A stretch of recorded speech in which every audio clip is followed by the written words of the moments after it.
Mike Tomlin got me drinking this Kool-Aid with a little bit of lime, ginger, and mad ice.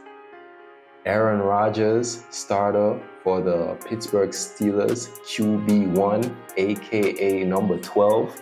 I know he switched up his number, but regardless, Mike Tomlin has me drinking this Kool-Aid that Aaron Rodgers might be the second coming of Ben Roethlisberger, or the first coming. Anyway, here's why I'm drinking the Kool-Aid that Pittsburgh Steelers and Mike Tomlin gave me on Aaron Rodgers, right?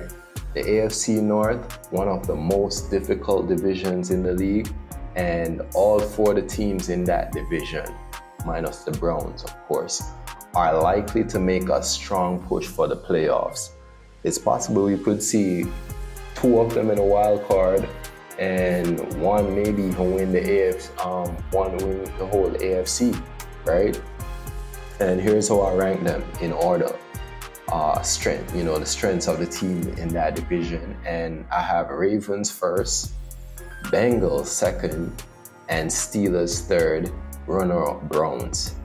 And if I were to rank the quarterbacks in that division, it's probably Burrow first, Rodgers second, get this, Lamar third, and Flacco fourth. Now that's crazy because currently on NFL.com, and I might have to make a video on this, NFL.com right now, they have Lamar Jackson as the second best player in the whole league. Now, I'm not sure what that means.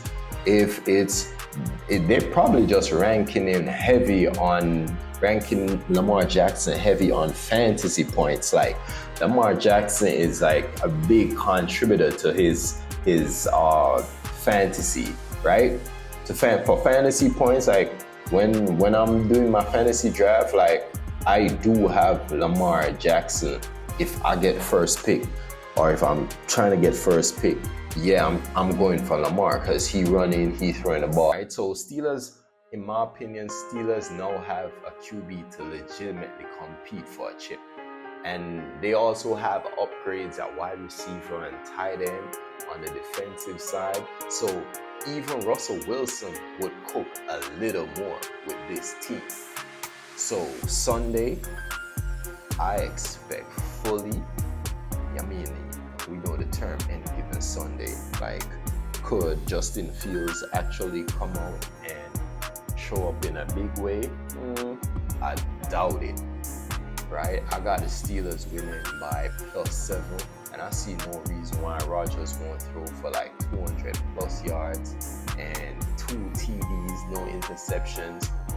That's light work, right? But I will admit, like, I'm not really going on a limb with that 200 plus yards. If I said 300, then maybe, but 200 plus yards isn't really a limb to go on for Aaron Rodgers to throw in a game. But I feel like this year is probably the year we're gonna see the wideouts, like the wide receivers, the top 3 wide receivers, top 5, like really show out, because Metcalf has an argument that he hasn't had a good QB or an elite QB doing elite things. Geno Smith, he stepped up while playing with him. Russell Wilson, he always found him with a moon ball, but he has never caught passes from anyone close to Rodgers' talent, right? So I know Metcalf must be thinking, I can really let these people put some respect back on my name, because he's really been obscure to Jamar Chase and Justin Jefferson the past few seasons, and I know he's looking to get back. So the way I see it, I'm gonna go ahead and chug all this Kool-Aid that Mike Tomlin gave me. I'm totally amped to see what the Steelers are about to do, and I feel like they can go on a serious run this year, and we'll see. All right, so if y'all like the content, smash that like button, subscribe to the channel. We got more content on here. It's not just football, but I'm definitely tapped in for my football, because football is basically life. You get me? Football is basically life. So we're trying to see what's going on in this current season of the league, and I got y'all analysis. Probably gonna have some of those, FanDuel and fantasy input, and over under what we should be going for. But yeah, y'all tap in the comments too. Like, let me know how long before Justin Fields gets subbed out, and do you think Aaron Rodgers is gonna have a good year? Let me know.